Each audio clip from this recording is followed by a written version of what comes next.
Hello and welcome, everybody. Letting a few people come on in while we get started here.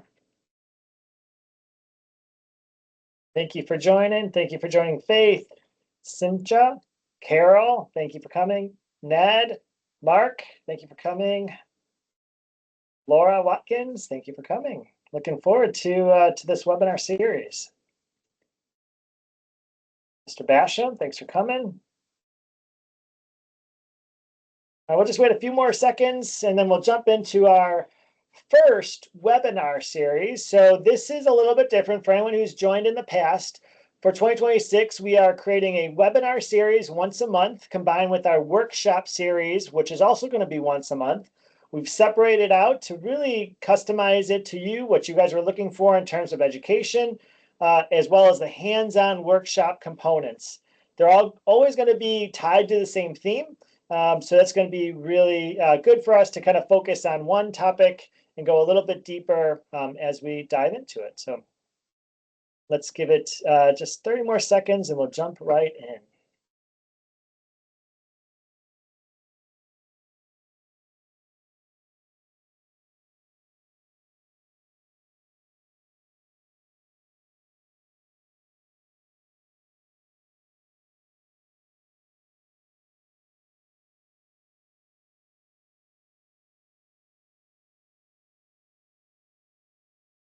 All right, if you guys have any questions, you can note it in the meeting chat. I'll attend to the questions as they come along. But this is our new format for the one part of it. Again, part one is webinar, and then part two will be the workshop, which will be in a couple weeks. So welcome, everybody. My name is Matthew Klinsky, and this is the Simplifying the Business of Healthcare. This is our first webinar series for 2026, and we're going to be talking a little bit about virtual assistants and AI, and really how can it help your practice in terms of profitability by reducing overhead and increasing efficiencies.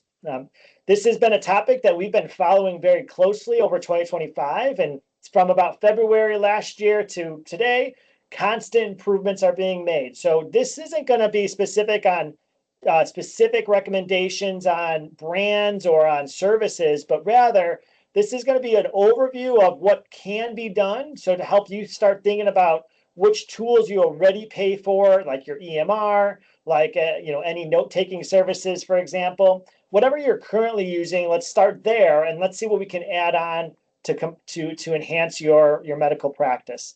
I'm going to be talking a little bit about virtual assistants and AI, but also is it an and or sorry, is it an or is it an and?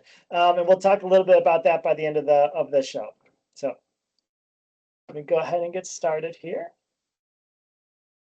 All right, my name is Matthew Klinsky. I'm a physician by training, internal medicine, pediatrics.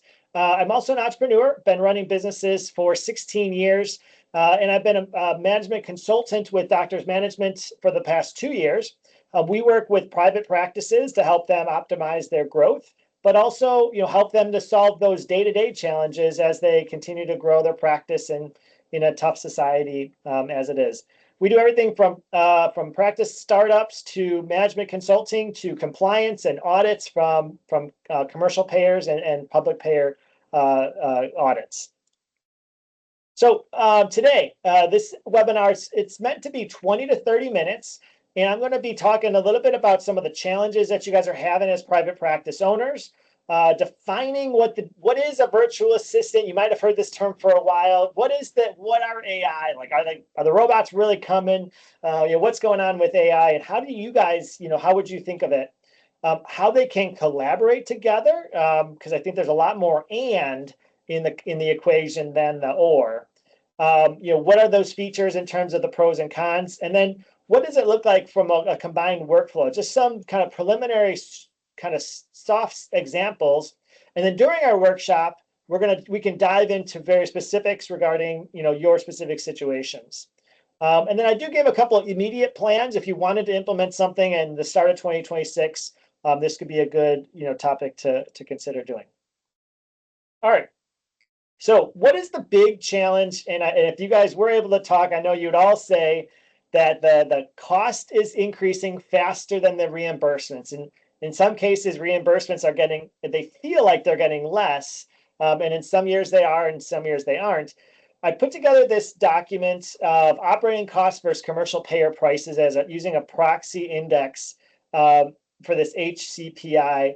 And what it is it's really showing that the rate of growth of the overhead is faster than the rate of overall, 10-year reimbursement rate from commercial payers.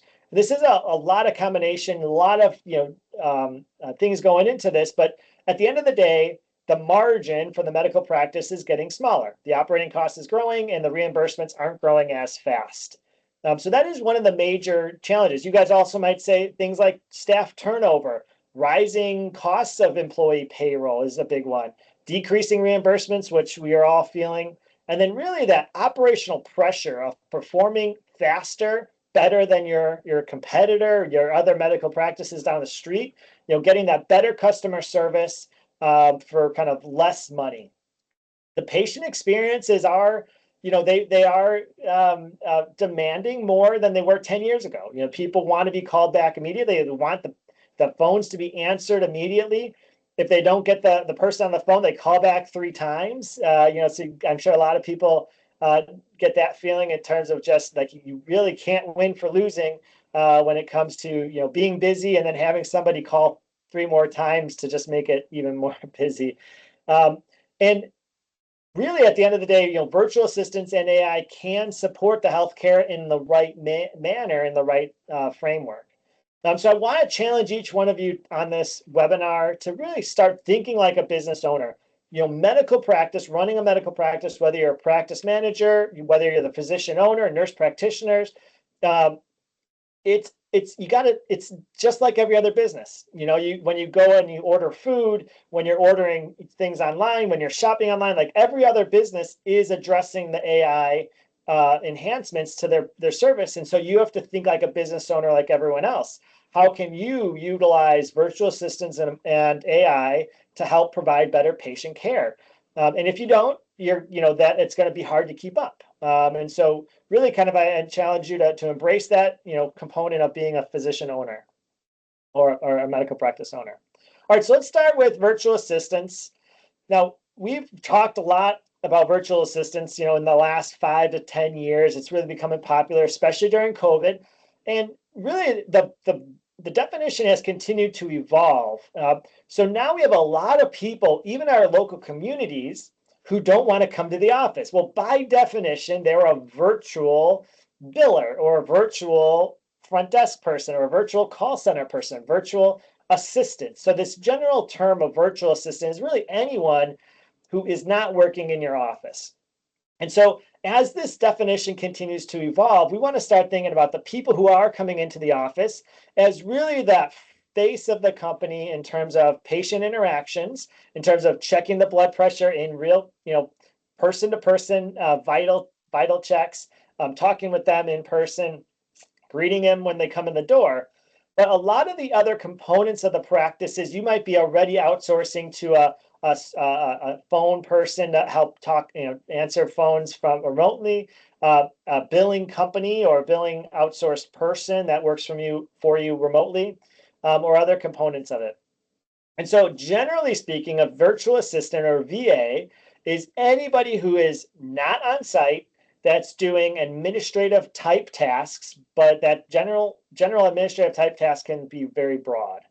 But the key is remote. So we have that point where we actually have, kind of 3 categories of virtual assistants. There's the offshore, which is going to be, you think of the Philippines, you think of, faraway countries, maybe in time zones that are 6 or 8 hours different than your time zone.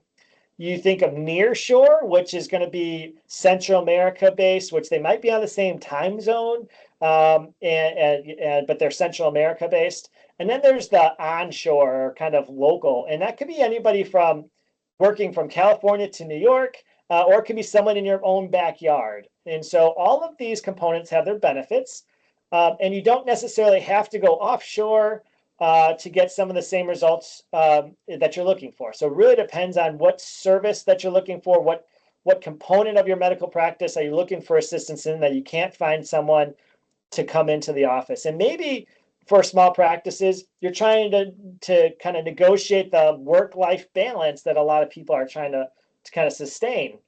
And so, for example, practice that is in California might actually use somebody that's located in New York to help prep their charts for the morning, that only need to work 2 or 3 hours every day just to kind of get their charts ready, make sure everything is aligned for them. That could be a virtual assistant that's based in the US. They're just located in a different time zone within the US, but then it has a very specific role. Maybe it's 3 to 4 hours a day to help chart prep, or at the end of the day to help close out their notes or to do billing. And so a lot of that virtual assistant is what a lot of people are doing already when they allow people to work from home, and they're offsetting compensation for that work-life balance. You can work from home, but I'm not going to pay you as much, or maybe I can't pay you as much, so I'm allowing you to work from home. That is a virtual assistant.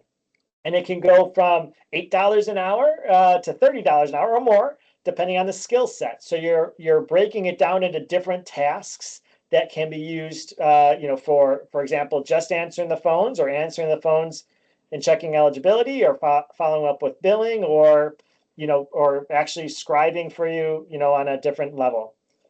The big thing to keep in mind whenever you're talking with anybody, whether they're inshore, onshore, nearshore, or offshore, is to really understand the HIPAA compliance around access to your EMR. So if you are having them come into your EMR and you are having them get notes, respond to patients, call them back, we want to make sure that that training you have in place is good, that we have our protocols written out, that we can hand them protocols. You want to have everything documented in a way that you can, bring on new people if needed. But the last component is you want to check on that HIPAA compliance. So if you are deciding to work with an offshore vendor, you want to make sure you contact, someone that you trust, a healthcare attorney person, but also kind of use some common sense. Are they HIPAA compliant or not? And just kind of going through those kind of questions. And of course, if in doubt, probably look for somebody else if they're not meeting that smell test in terms of HIPAA compliance. But generally speaking, from a HIPAA compliance standpoint, there are a lot of offshore companies that are HIPAA compliant. They follow all of our DOJ rules related to the HIPAA compliance, and they are available for companies to use in the U.S. And then lastly, as if it is an inshore, like if it's somebody in your community or someone in the United States, you just want to make sure that you are still dealing with people. So, checking background checks, as permitted per your employee practices and your local laws. You want to make sure that you're following those best practices when you do bring on employees wherever they're located. The one thing I would say before I jump into the AI is the one of the best things about utilizing virtual assistants is that it frees up the people in the office to perform patient-specific tasks, the things that you can't do virtually. And that is a big advantage for the people in the office. So not only as physician owners, nurse practitioner owners, not only as a practice manager, but the front desk people, if you can help them by supplementing them, but by somebody who can do some of the tasks, whether it's insurance eligibility verifications, whether it's chart prep, whether it's calling patients back, that can help really prevent burnout from the front desk, can help prevent burnout from the billing department. It can help prevent burnout from your practice manager as well. All right, so let's jump into artificial intelligence. So really everything is kind of keyed off of this idea that automating some of the work through steps is going to make everybody's life easier. And in February of last year, when artificial intelligence really started to take a big leap with ChatGPT launching, taking big steps with OpenAI, a lot of service providers came out and implemented AI into their service products. So most of the major electronic medical record, or EMRs, have been starting to implement AI into their workflows, into their processes. So if you haven't checked recently, one of the best tips is to just start with what you have. And start with who you're currently paying, your EMR, and start there. What are they currently offering that you may not be taking advantage of when it comes to different components with AI. So I broke it down into 5 components that I've seen consistently be in most EMRs that you might want to just take a look at if you haven't already. One is AI scribe. So AI powered note taking versus that person, that person that typically scribes for you, that walks with you. The biggest advantage to having an AI scribe versus the person is that the AI scribe never gets sick, they never get lost, they never get lost, they never take a day off.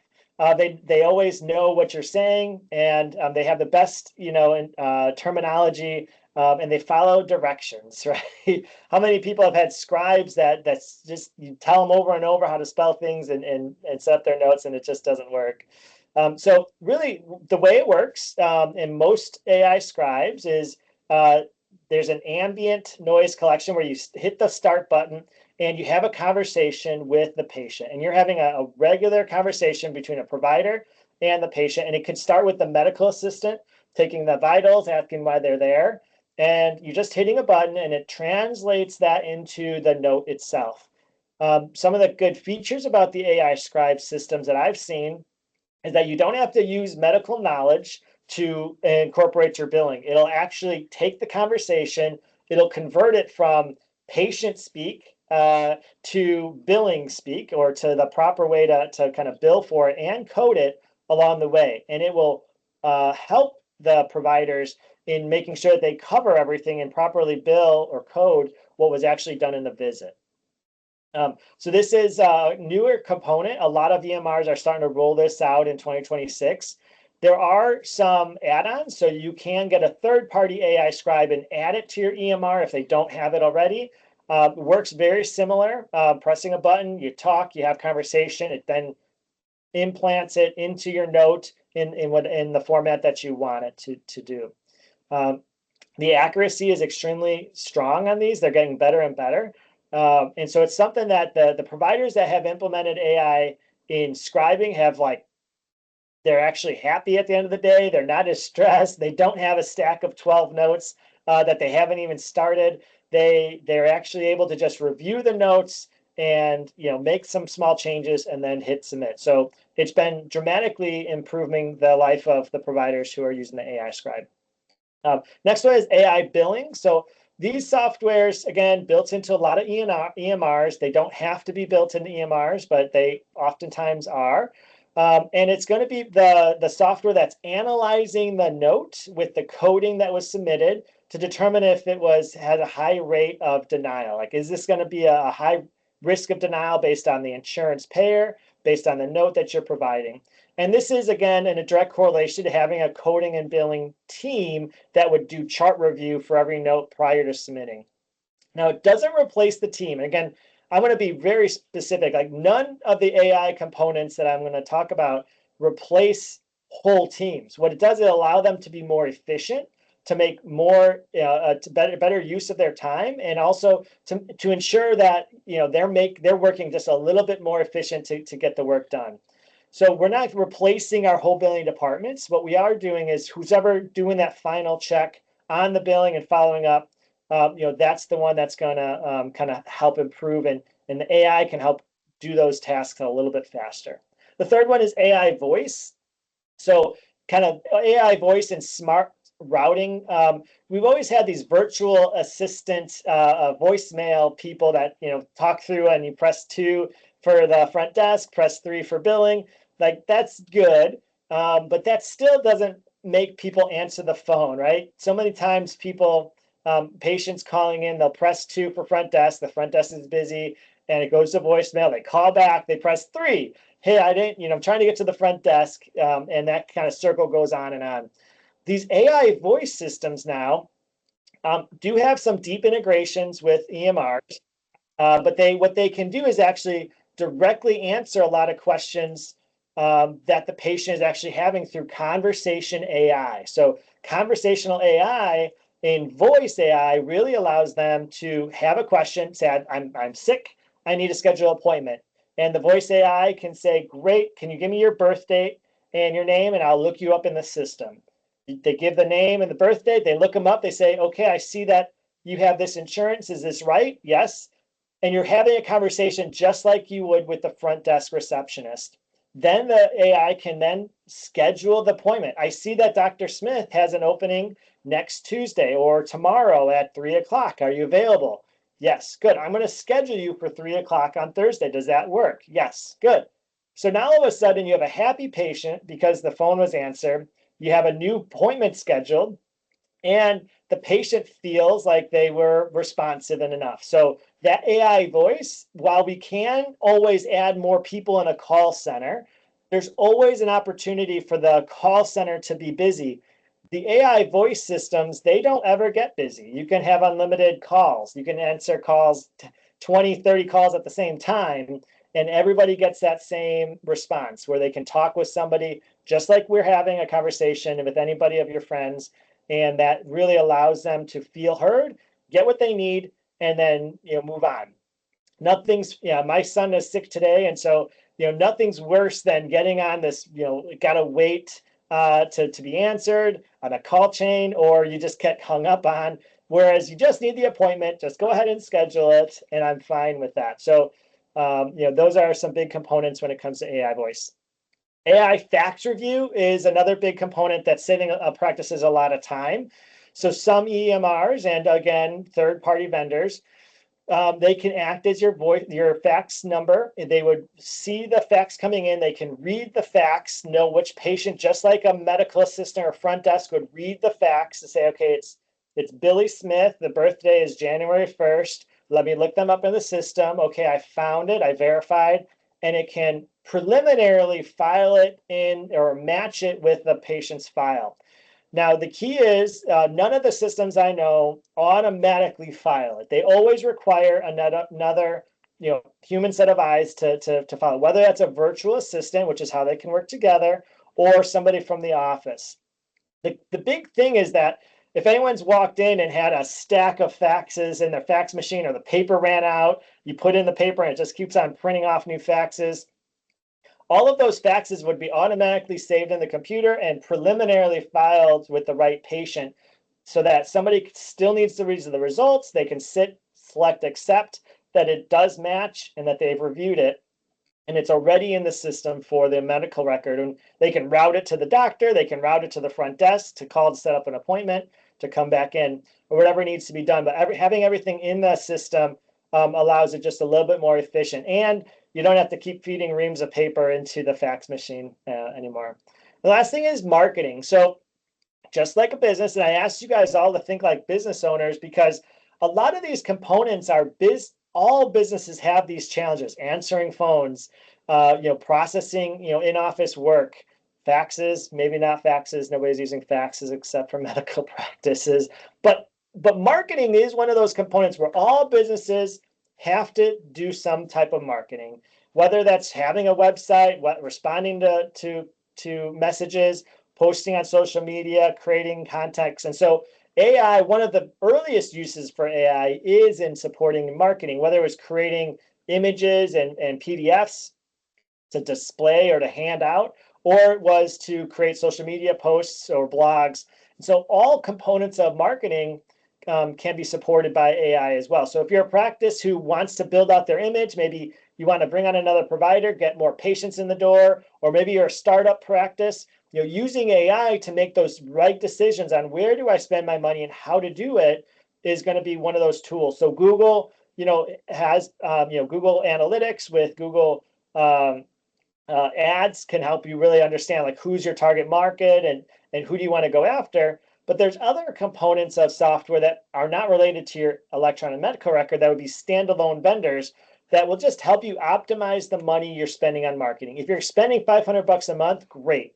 Let's just use it the smartest way possible. And AI can help you make those smart decisions when it comes to where you're spending your money and how to spend your money from that standpoint. So I have on this slide just a visual, from the EMR. There's billing, there's data analytics, there's smart call, smart routing, and then there's AI note powered. So think of it as the tools to make your practice run a little bit faster in 2026. So how can they work together? So if the virtual assistants are the hands, the feet, the brain behind the practice that's just not working in the office, And the AI is the tools that can help make everybody's life easier, whether it's an in-office person or a virtual person using it.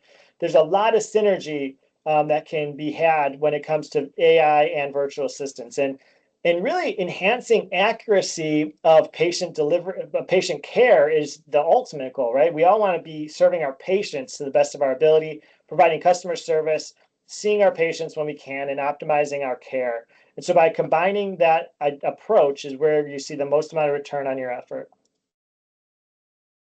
All right. In terms of your clinical staff, so just like physicians, if you have any physician, if there's any physicians on the call, just like you are concerned about being burned out, all the staff of a medical practice are concerned about getting burned out for all the reasons we mentioned already. And so I think of it in terms of you have the person actually taking care of the patient in person, right? The person checking in and taking the vitals, but you have the virtual assistant and the AI as a three kind of person team or three entity team that's really providing the patient care, the nurse, the medical assistant, the doctor, and that face-to-face contact, the virtual assistant taking care of a lot of the components of the practice, and the AI kind of facilitating all of the ins and outs of the practice itself. And the result should be improved patient care. So we talked way at the beginning that patient demands for your practice are higher than ever. They want to be answer the phone on the first ring, get me in whenever I'm sick, don't charge me much, right? Keep your fees low. And so the demand on patient care, to serve your patients are higher. But I do believe we can step up our game as providers and as medical practices to serve the patients in our community through kind of thinking like a business owner. All right, I put together this little chart for you guys. And again, kind of the idea being AI is a software automation tool versus virtual assistants are human team members that are just simply not working in the office. The examples we talked a little about, the pros, fast, consistent work 24/7. AI is always going to read that fax and file it or preliminarily file it in the right patient encounter. They're always going to be ready to transcribe 24 hours a day, 7 days a week. They're always going to be able to make sure that billing goes out in an appropriate manner. Whereas the virtual assistant might be the person who is answering the questions from the patients when they send a message back saying, hey, I have a question on my medicine, or I'm having some side effects. Can someone call me back, right? It's that human touch that's maybe just not working in the office. Cons, the AI does require integrations. That's why a lot of EMRs have been building it in, but the third-party integrations, are working very well based on my view. The cons to a virtual assistant, just like every employee, you got to train them. There's got to be some oversight. If you leave any employee without oversight, they will find a way to not work as hard, right? That's the key is if you're not measuring what they're doing, if you're not oversight, if you're not providing supervision, whether they're in the office or not in the office, it's the same challenge that you're going to have. And then kind of breaking it down, if it's a high volume, high repetitive task, then that is where maybe AI can help with. If it's a human task that needs human judgment, maybe some patient interaction, more than answering the phone, that's where the virtual assistant can come into play. In terms of workflows and, kind of as an example, just really preliminary for patient messages, whether they're coming in through the EMR system, AI could potentially sort them out based on urgency, whether it's email coming in or EMR. The VA, the virtual assistant, would be the one that actually responds, right? They may be a medical assistant that's just not working in the office. Documentation, AI can capture, draft visit notes. The VA may be the one that's going to be confirming the note or supervising or overseeing the billing just to make sure it is accurate and submitted. Same thing with billing. And then scheduling, automated reminders, automated call-ins. Predicting no-shows is a big one based on patient interactions and their the demographics and their insurance, like who's going to show up and who's not going to show up.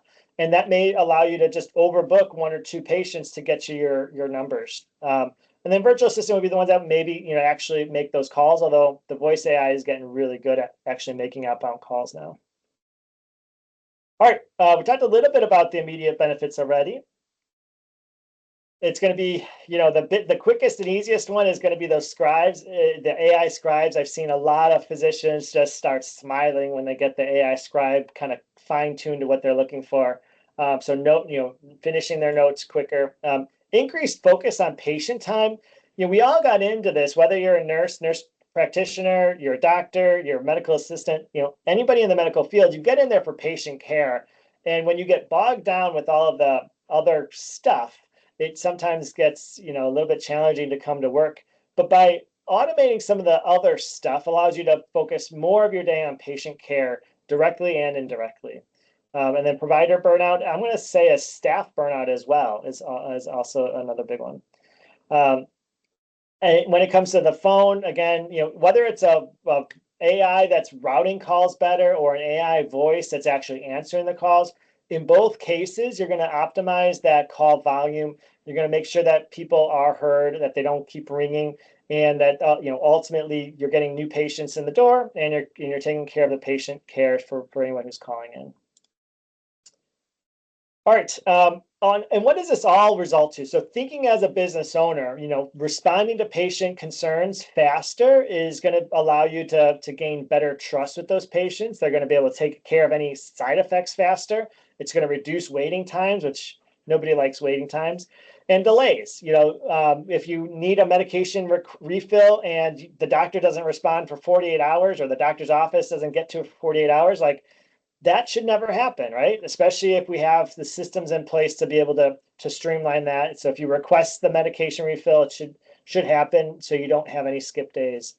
And it doesn't replace any of this. As you notice, I'm not talking about replacing patient care, face-to-face care. It's really just allowing it to occur in a more streamlined fashion that allows the patient to feel more seen and feel heard in a way that's enhanced through technology. And I would just kind of say that both virtual assistants using AI or just the in-office team using AI, in both cases, you're going to have a better care through technology if you use it correctly. All right, so I told you I would leave you with an action plan of kind of what I would do if you're kind of looking at where to start. It's really, the first thing is identifying your pain points. So if you haven't gone already and if you haven't created 2026 goals, that's the first thing you need to do. If you need help doing that, reach out to one of our consultants and we can help you start kind of defining those 2026 goals. But part of those goals is, what are the pain points that you need to solve in order to get to those goals for 2026? Is it documentation? Are you 3 days behind on your documentation? Are you worse? Are you 3 weeks behind on documentation? Is your phones just to the point where you just only answer 50% of calls coming in? Like, come on, somebody, that is a problem that probably more people than we care to admit have, only answering 50% of the phones coming in. Is those inboxes or those master boxes in your EMR, are they overloaded with different tasks, from billing, from patient requests, from patient messages?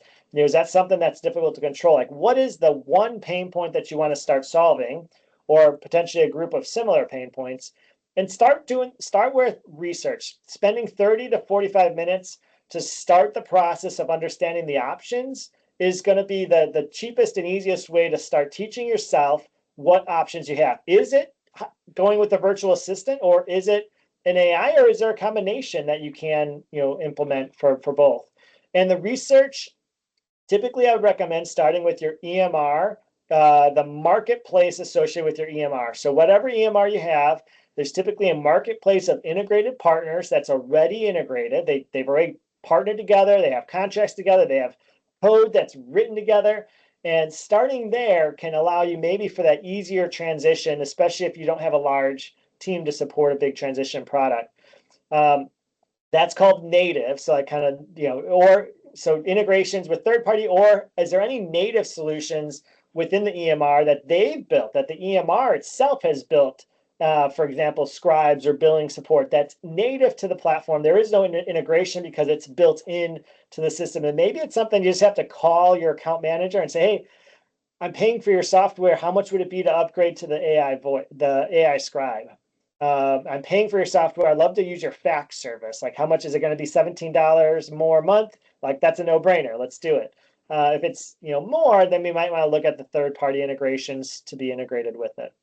And then test it. So pick one and move forward with one at a time. You don't need to implement 6 AI systems at the same time. Pick the main pain point, redo your research and implement it. Start slow and see how it goes. And get the feedback from your team. No two teams are the set alike. So each team has different components, and you want to make sure that even within an organization, the front desk team and the billing team might have different expectations or needs. And so you want to make sure you address their needs, you're addressing the pain points, and your solution does add value. And then do it again. Then start scaling. If that solution works, look for the next solution, look for the next solution to really kind of bring your practice, again, focused on patient care, making better business decisions through education and enhancing the patient care as a result. All right, so that's the end of the webinar. Again, talked a little bit about virtual assistants, the impact of AI, and the collaboration. If there's anything we can do from Doctors Management standpoint, please let me know. This has been Simplifying the Business of Medicine. This is our webinar for January 2026. Looking forward to working with anybody, and I'm looking forward to those who want to sign up for our workshop. That's going to be not this Friday, but next Friday. We'll talk to you guys later.